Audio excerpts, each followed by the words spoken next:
G'day and welcome to Bite Size.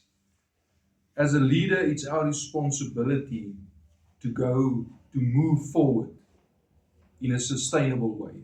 And for that to happen, we need to call out leadership from the people among us.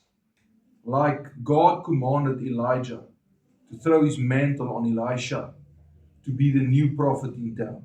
You and I have the mandate, and you and I have the necessity to call out leadership out of people doing life among us and with us.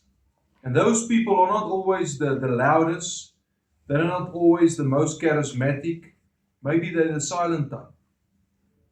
But you and I have the mandate to call out leadership from those among us, to create a sustainable environment where we always have new, fresh leaders stepping up to the plate, leading with enthusiasm, hope, and positivity.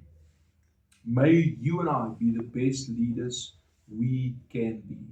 Call it out of them. Cheers.